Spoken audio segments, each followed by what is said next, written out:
बिस्मिल्लाहिर्रहमानिर्रहीम। मैं हूं ताहिर डेंसा और आप देख रहे हैं STTV। लगातार फॉसल फ्यूल इस्तेमाल करने से और इनडिस्क्रिमिनेट तरीके से इस्तेमाल करने से और इंडस्ट्रियल ग्रीड के तहत बहुत ज़्यादा इस्तेमाल करने से, इर्रिस्पॉन्सिबली इस्तेमाल करने से जो इन्वायरमेंट है उसको बड़ा नुकसान पहुंचा है।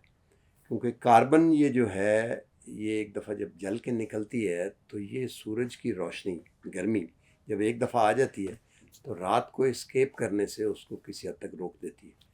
तो जो वार्मिंग सुबह के वक्त होती है, कार्बन की एब्सेंस में वो दोबारा सेटल हो जाती है रात के वक्त। लेकिन कार्बन फुटप्रिंट बढ़ने से वो वार्मिंग, इसे ग्लोबल वार्मिंग कहते हैं। तो अब ये उस स्टेज पे पहुंच गई है जहां साइंटिस्ट ग्लोबल इसके ऊपर एक किस्म का कॉन्सेंसस है कि टिपिंग पॉइंट दूर नहीं है। और हम देख रहे हैं गर्मियाँ और सैलाब, और अभी चीन और नेपाल की सरहद पे जो ग्लेशियर टूटने से और वो डैम बनने से और टूटने से आए, पूरा पूरा गांव, हज़ारों लोगों का जो वाइप आउट हो गए बिल्कुल, और बड़ा कैटास्ट्रॉफी हुई है। फिर गर्मी सर्दी भी हम देखते हैं कि मौसमों में तब्दीली आनी शुरू हो गई है। तो जो लोकल बुनियादी है वो तो आम आदमी जो सड़क के ऊपर है या जो किसान है, वो तो मौसमों को देख के अपने फैसले किया करता था कि कब फसल लगानी है, कब क्या हुआ। तो वो उनसे आप पूछें कि जी फ़लाँ फसल कब लगती है, तो वो कहेंगे जनाब फगण चेतर च। और अगर उससे पूछें कि जी फ़लाँ क्या होगा, तो वो कहेगा जी विसाख च, जेठ हाड़ च। तो ये देसी उसके, वो सारा जो कम्युनिटी का नॉलेज था वो इररिलेवेंट होता जा रहा है। अब दुनिया की तवज्जो हुई है कि बिजली की तरफ आया जाए, और बिजली में भी ये है कि बिजली प्रोड्यूस कैसे की जाए, कहीं वो भी तो फॉसल फ्यूल से नहीं हो रही। तो ईवीज़ जो है, कम से कम ट्रांसपोर्टेशन में इलेक्ट्रिक व्हीकल्स जो हैं वो बड़ी पॉपुलर हुई हैं। इसके क्या इश्यूज़ हैं और आगे किस तरह चलना चाहिए, इसके साथ बिजनेसेस भी अटैच्ड हैं। तो हमने एक ऐसे शख्स को आज दावत दी है जो कि इसी शोबे में बड़ा डीपली कंसर्न है, जनाब हुसैन जरवार साहब। बहुत और शुक्रिया। आप हैं CEO इंडस कंसोर्शियम के। थोड़ा सा हमें बताएं इस बारे में जब हमने बात की, फिर आगे चलते हैं। जी बहुत शुक्रिया ताहिर साहब। आई थिंक आपने बड़ा खोल के बताया है कि इस वक्त जो सबसे बड़ा इम्पॉर्टेंट इशू ये है कि जो हमारी बिजली बनती है, मोस्टली इलेक्ट्रिसिटी, वो फॉसिल फ्यूल पे है। और ग्लोबली ज़ाहिर है वही टेक्नोलॉजी जो हाँ है जी। वो बनी थी और पहले इंट्रोड्यूस हुई, तो ज़ाहिर है वो, और उसको फिनांस करने वाली कंपनीज भी मौजूद थी। हाँ तो सर। दुनिया के हर खिते में जो है ना वो फिर कोल आया है। हमारे पास तो काफ़ी लेट आया है, हम तो जैसे बाकी सब चीज़ों में लेट लेट हैं, तो इसमें भी लेट ही। लेट ब्लूमर है हम। हाँ जी जी। तो ये है कि लेकिन हमने भी जो है ना वो फिर 2017 में काम शुरू किया और थरकोल पे काम करना शुरू किया। तो पहले तो हमारे पास जो भी पावर प्लांट्स थे वो इम्पोर्टेड कोल पे चलते थे, और उसी ज़माने में हमने फिर जो एक बिजली का क्राइसिस था उसको हल करने के लिए फिर RLNG के जो कॉन्ट्रैक्ट्स हमने किए, और जो गैस के और RLNG के पावर प्लांट्स थे वो हमने चलाए।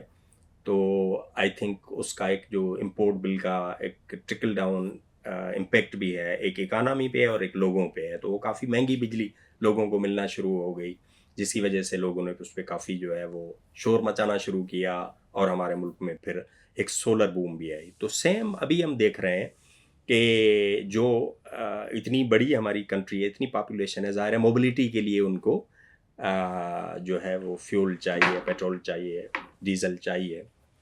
तो वो पहले भी काफ़ी महंगा था, लेकिन जो अभी रिसेंट ये जियोपॉलिटिकल सिचुएशन हमारे रीजन में जो हुई, इमर्ज हुई, उसने काफ़ी एक्सपोज किया है हमारी जो डिपेंडेंसी है फॉसिल फ्यूल पे। वल्नरेबिलिटी जी को। जी, उसको कि मोस्टली आपने देखा कि फिर पेट्रोल के जो रेट्स थे वो काफ़ी स्काई रॉकेट हो गए, जो गरीबों की पहुंच से तो काफ़ी दूर थे।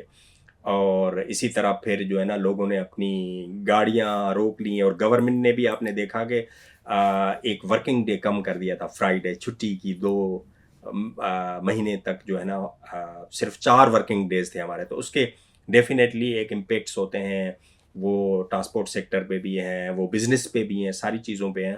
तो काफ़ी लोग जो थे वो ईवीज़ की तरफ खुद से आ गए। आई थिंक ये कोई गवर्नमेंट की कंड्यूसिव पॉलिसी इन्वायरमेंट नहीं थी कि लोगों ने ईवी पे सोचना शुरू किया, लेकिन ये जो एक सिचुएशन इमर्ज हुई, उसकी वजह से लोगों ने खुद सोचना शुरू किया कि अब इसका हल क्या है।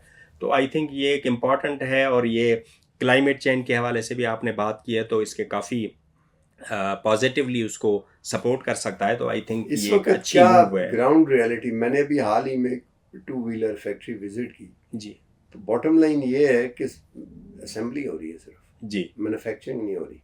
और आगे जो आईएमएफ के तहत हम टैरिफ का मामला जी कैस्केड करने का है, हाँ तो मैन्युफैक्चरिंग कोई क्यों करेगा? जी, ये आपने बहुत ही अच्छा इम्पोर्टेंट जो है वो क्वेश्चन आई थिंक रेज किया है, क्योंकि किसी भी मुल्क में अगर ईवी अपटेक के हवाले से बात करें तो दो तीन चीज़ें मेन हैं। एक तो ये है कि आपकी पॉलिसी सपोर्टिव हो, कि आपकी बाकी जो स्टेप्स हैं वो बेहतर हो सकें। एनईवी पॉलिसी कहती है कि 2030 तक आपकी नई जितनी भी व्हीकल्स आएंगी वो 30% सारी जो है वो इलेक्ट्रिक व्हीकल आएंगी। तो आई थिंक उसमें भी जो है ना वो एक मेन बैरियर ये है कि इंफ्रास्ट्रक्चर अवेलेबल नहीं है। जब इंफ्रास्ट्रक्चर अवेलेबल नहीं होगा और मैन्युफैक्चरिंग नहीं होगी, तो आप सिर्फ आपकी डिपेंडेंसी इंपोर्ट पे है, कि आप सिर्फ यहाँ पे जो है ना उसकी असेंबली जो है वो करें। आपकी सारी चीज़ें बाहर से आ रही हैं तो डेफिनेटली वो एक्सपेंसिव होंगी, क्योंकि उसमें फिर आपने खुद लेवी की भी बात की है, टैक्स रिजीम की बात की है, वो उसके एक्सपेंसिव बनाती हैं। और इसमें मेन जो चीज़ है ना वो बैटरी है। हाफ ऑफ द आप जो कास्ट है गाड़ी की वो तो बैटरी है, अगर आप 2 व्हीलर और 3 व्हीलर की जो है ना वो बात करें, अगर वो भी बाहर से आ रही है, हर पूरी चीज़ जो है ना वो बाहर से आ रही है, तो यहाँ पे आई थिंक फिर जो लोकल मैन्युफैक्चरर है वो क्यों जो है वो इसमें इन्वेस्ट करेगा और आगे आएगा। गवर्नमेंट कह रही है, लेकिन हमने देखा है कि यहाँ पे लोकल जो मैन्युफैक्चरर है वो इंटरेस्टेड नहीं है। जैसे हम काम करते हैं कुछ प्राइवेट सेक्टर के साथ है, जैसे इंडस मोटर कंपनी है, हमने उनके साथ काम किया है, तो उनका भी यही है, या बैंक्स का इवन, वो कहते हैं कि अगर लोकल मैन्युफैक्चरिंग नहीं हो रही तो बैंक्स अगर कोई ईवी फाइनेंसिंग स्कीम आएगी तो वो किसको सपोर्ट करेगी? वो तो जो इम्पोर्टेड ईवी आ रही है, असेंबल हो रही है, उसको कर रही है ना।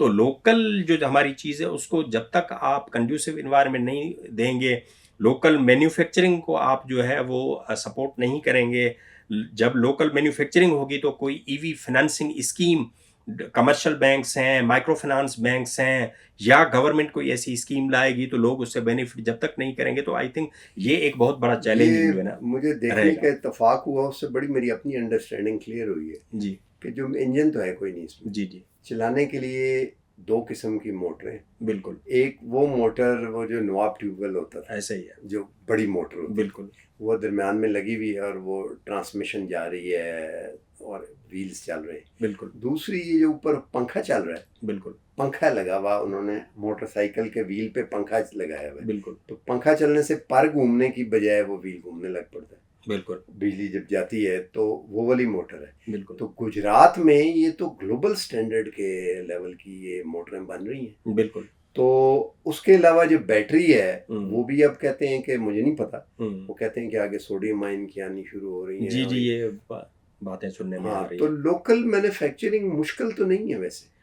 मुश्किल नहीं है, लेकिन एक्चुअली ये है कि ये अगर गवर्नमेंट की प्रायोरिटी हो और उस पर कुछ इन्वेस्ट करे, और जो लोकल इन्वेस्टर है ना उसका अगर ट्रस्ट वो विन करें, और कुछ कंड्यूसिव इन्वायरमेंट पैदा की जाए। मिसाल के तौर पे, ट्रस्ट विन करने का क्या मतलब है? मिसाल के तौर पे कुछ जो है ना वो इंसेंटिव्स दिए जाएं इन्वेस्टर्स को, कि अगर आप जो है ना यहाँ पे आके इन्वेस्ट करेंगे। जैसे अभी हमने सुना है कि शायद पंजाब गवर्नमेंट ने कोई अनाउंस किया है कि जो पेट्रोल पंप्स के लाइसेंस रिन्यू होते हैं और उनकी EIA वगैरह, ये रिन्यूअल का जो प्रोसेस होता है, अब जब तक कोई भी पेट्रोल पंप या स्टेशन जो है ना एक नया EV चार्जर इंफ्रास्ट्रक्चर अपने यहाँ नहीं लगाएगा तो हम उसे जो है ना रिन्यूअल नहीं देंगे। ठीक है ना, आपने ये डिसीजन तो कर दिया, लेकिन क्योंकि वो चार्जिंग स्टेशंस जो है ना वो काफ़ी महंगे हैं, तो उसके सिलसिले में अगर वो कोई भी चीज़ें इंपोर्ट करते हैं तो उस पर आप थोड़ा सा कंसेशंस उन्हें जो है ना वो टैक्सेस में या इन चीज़ों में करें, ताकि वो फिर इन्वेस्टमेंट करने के लिए आए। जो कि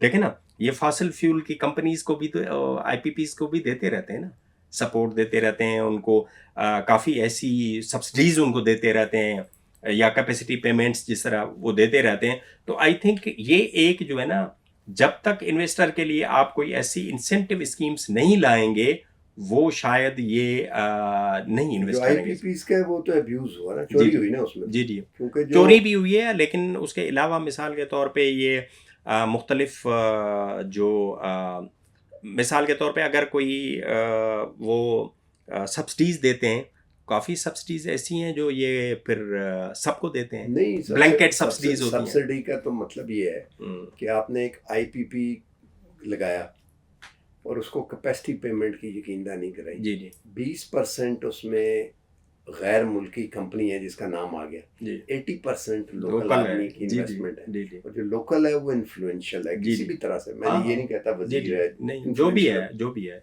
वो पावरफुल है। बिल्कुल। अब जो कैपेसिटी पेमेंट जा रही है वो ऊपर तो नाम ही है ना, सिर्फ हम्म, 80% लोकल को बिजनेसेस को जा रही है। ऐसे तो ही, ये तो हो गया करप्शन का पार्ट। जी जी, अब वो जो गई है वो ज़ाहिर है बिजली की कीमत बढ़ गई उससे, वो महंगी है। बिल्कुल तो जो बंदा बैठा हुआ है वो कह रहा है कि मेरा क्या कसूर है, अगर आपने ये काम किया हुआ है बिल्कुल तो फिर सब्सिडी करके बिजली को सस्ता कर देते हैं। बिल्कुल और सब्सिडी के लिए जो पैसे आते हैं जी वो फिर उसी बंदे की जो टैक्स पेयर मनी है जी जी, आगे वो पब्लिक पे तो जो बर्डन आप है ना, जब पब्लिक पे पब्लिक बर्डन है, हाँ तो हर तरह से हाँ, public, damned if you do damned if you don't. जी जी। तो ये जो आप कह रहे हैं कि इंसेंटिव दिए जाएं, ये तो फिर अब्यूज हो। नहीं, ये है कि मोटिवेट करने के लिए इन्वेस्टर को, उसका ये इनिशियली आप कर सकते हैं ना। जैसे मिसाल के तौर पे मैं आपको एग्जांपल दूं, पाकिस्तान में रिन्यूएबल एनर्जी एक्सेलरेशन के लिए गवर्नमेंट ऑफ पाकिस्तान ने स्टेट बैंक के थ्रू 2016 में एक रिन्यूएबल एनर्जी एक्सेलरेशन के हवाले से एक फाइनेंसिंग स्कीम दी थी, अगर गवर्नमेंट जिसमें 6% इंटरेस्ट रेट पे रिन्यूएबल एनर्जी डेवलपर्स को जो है ना वो फाइनेंसिंग दी नहीं, जाती थी, लेकिन ताकि अगर उसको, अगर गवर्नमेंट इससे बिल्कुल बाहर हो जाए हाँ, और सब कुछ ब्रूट मार्केट फोर्सेस पे छोड़ दे, फिर ये है कि उसमें भी ये चांस होगा कि देखें ना, फिर ये आप न्यू लिबरल इकोनॉमिक मार्केट की बात कर रहे हैं, तो इसका मतलब है कि फिर मार्केट के पूरे उसूल, उसकी हर चीज़ जो है ना प्राइवेट सेक्टर तय करेगा। आई थिंक ये भी एक जो गवर्नमेंट है उसके लिए बड़ा नामुनासिब मैं होगा, इस क्योंकि वो बर्डन होगा। नहीं 100% अगर ये कंड्यूसिव इन्वायरमेंट मैं दें, इसलिए कह रहा हूँ हाँ कि आपने देखा ना कि डॉलर एक जगह फिक्स रहा जी, बड़ी देर, वजीर साहब थे हमारे कि डॉलर हमने एक जगह पे रखा। फिक्स कर दिया, उससे ये हुआ कि एक्सपोर्टर को इंसेंटिव नहीं रहा, इंपोर्टर को हो गया। दुनिया भर की गाड़ियां जो हैं वो 122 अरब डॉलर का वो कहते हैं कि जंक जो है पाकिस्तान में। हाँ अब सुबह मैं जा रहा होता हूँ कई दफ़ा बच्चों को छोड़ने, चौक हुआ होते हैं दोनों सड़कें गाड़ियों से, पार्क हुई हुई हैं, पार्क हुई हुई हैं। मैं हाँ कि याल्ला इतनी गाड़ियाँ कहाँ से। फिर मैंने सोचना शुरू किया, मैंने कहा 20 साल अगर एवरेज लाइफ है तो 20 साल के बाद इतनी और गाड़ियाँ हमें चाहिए, बिल्कुल कहाँ से आएंगे पैसे।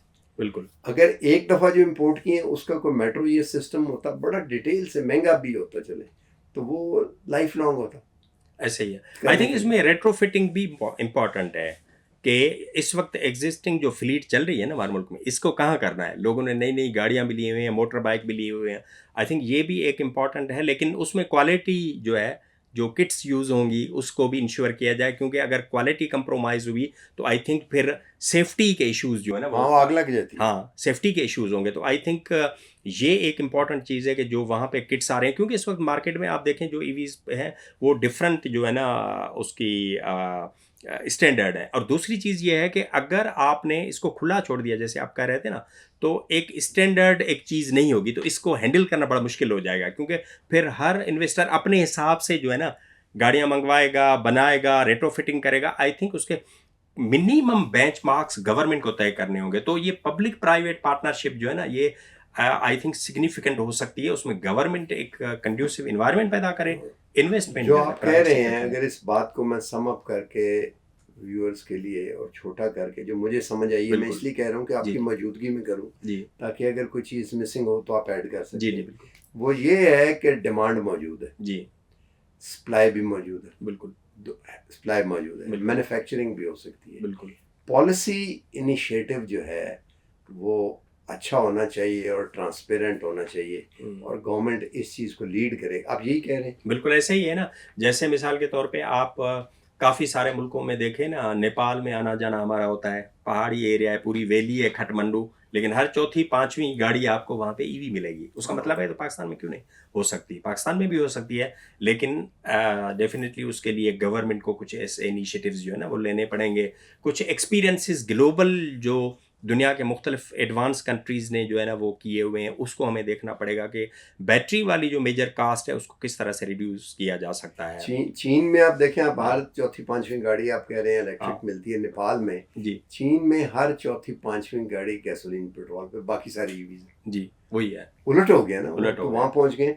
तो चाइनीज ने तो कमाल कर दिया, वो तो अब ग्लोबली जो है ना लीडर हैं हाँ। ईवी में। जापान डरा हुआ है उससे। जी जी, जापान डरा हुआ है बिल्कुल। वो तो कनाडा भी पहुंच गए हैं, वो तो ऑस्ट्रेलिया भी पहुंच गए, कॉन्टिनेंट्स क्रॉस कर गए हैं और वहां पे उनकी ईवीज जा रही हैं। तो आई थिंक वो तो लीडर। चलें जी, तो बॉटम लाइन ये हुई कि ये एक बड़ी अपॉर्चुनिटी है। एक दफ़ा फिर अल्लाह करे कि इस दफ़ा फिर जो पॉलिसी मेकर्स हैं, जो गवर्नमेंट हमारी, इसको कहीं ज़ाया ना कर दें। जैसे पहले हमेशा ये होता रहा कि जो मैन्युफैक्चरर थे गाड़ियों के, इतनी बड़ी मार्केट थी, अगर उनके साथ नेगोशिएट किया जाता तो वो यहाँ प्लांट लगा के नेगोशिएट में प्रोड्यूस करके मैन्युफैक्चर और मुल्कों में भेज रहे होते। लेकिन उन्होंने नहीं किया ये। वो जो सीकेड एक किट वाली हम सुनते थे, वो टोटली नॉकडाउन किट वो हो ही नहीं सका। तो वो उसकी वजह ये है कि जो बाबू बैठा होता था वो उसने काम नहीं किया, बंगल हो गया। अल्लाह करे अब ऐसा ना हो कि अब मुल्क के इंटरेस्ट में लोग करें, इंडिविजुअल्स के इंटरेस्ट को देखते हैं। क्योंकि अगर ये हो गया तो ये कोई 10, 15, 20 साल वाली बात नहीं है। फॉसिल फ्यूल जो है वो 400-500 साल के बाद ख़त्म हो रहा है। ये पूरी एक नई एज आनी है। इसमें अगर डिसएडवांटेज हो गए तो इसके लॉन्ग टर्म बड़े नुकसान हो सकते हैं। आज तक के लिए इतना ही। मिलते हैं अगले प्रोग्राम में। अल्लाह हाफ़िज़।